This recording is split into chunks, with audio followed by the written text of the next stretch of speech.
오늘은 2023년 5월 15일 월요일 스승의 날입니다. 오늘 우리에게 주신 하나님 말씀은 고린도전서 9장 19절에서 23절까지의 말씀입니다. 내가 모든 사람에게서 자유로우나 스스로 모든 사람에게 종이 된 것은 더 많은 사람을 얻고자 함이라.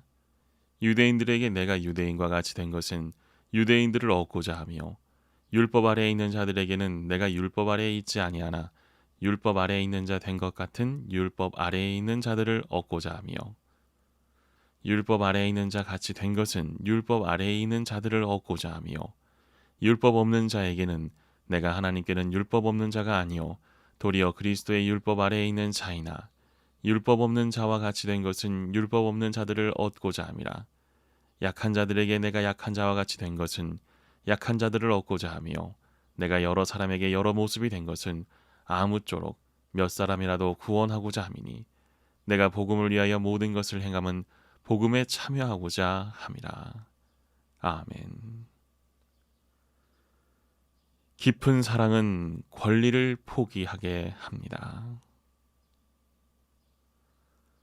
동물의 세계에는 섬김이나 배려의 모습이 없습니다. 그저 본능에 따라 저마다 줄인 배를 채우는 냉혹한 약육강식 세계입니다. 사람이 죄를 품으면 동물처럼 살게 됩니다. 바울이 산 시대는 그런 의식이 매우 팽배했습니다. 당시 로마는 제국주의를 지향하며 전쟁으로 영토를 확장하고 수많은 이들을 힘으로 지배했습니다. 그 시대의 패배자들은 다른 이의 노예가 되었는데 노예는 주인과 달리 인간으로서의 권리를 모두 상실한 채 그저 주인의 말에 의해 움직이는 도구나 재산으로만 취급되며 어떠한 법적 보호도 받지 못했습니다. 그러다 보니 저마다 주인 되기를 원했고 노예가 되는 것을 인생의 가장 큰 실패로 여겼습니다. 그런데 오늘 말씀에서 바울은 아이러니하게도 스스로 모든 사람의 종이 되었다고 고백합니다. 로마서 1장 1절에서는 자신을 그리스도의 종이라고 소개하기도 했습니다. 결국 바울은 모두가 주인 되기만을 바라던 시절에 스스로 그리스도와 모든 사람의 종이 되었습니다. 그 시대 다수가 추구하는 가치관과 세계관을 따르지 않은 것입니다.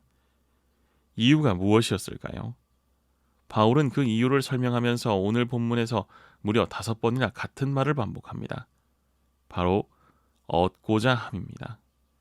재물이나 명예, 지혜를 얻는 것이 아닌 사람들을 얻기 원했습니다. 율법을 지키는 유대인들을 얻기 위해서는 누구보다 율법을 준수하려 애를 썼고 율법을 모르는 이방인들을 얻기 위해서는 율법을 알지 못하는 사람인 양 행동했습니다. 그리고 믿음이 연약한 자들을 얻기 위해 자신도 믿음이 약한 자인 것처럼 행동했습니다.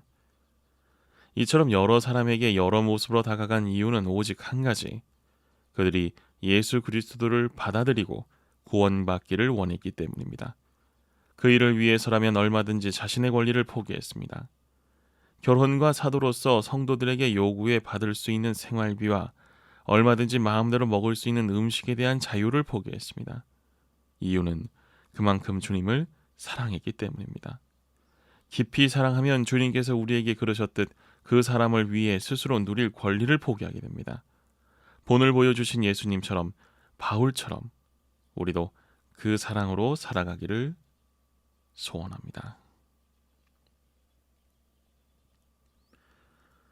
주님을 사랑하기에 포기한 것들이 있습니까? 기도하시겠습니다. 주님의 사랑은 너무나 놀랍고 우리가 다 이해할 수 없을 만큼 깊습니다. 그렇게 큰 사랑을 받았음을 고백합니다. 나를 사랑하시기에 모든 권리를 내려놓으신 주님을 기억합니다. 그 마음으로 나 역시 다른 이들을 대하게 하옵소서. 예수님의 이름으로 기도합니다. 아멘.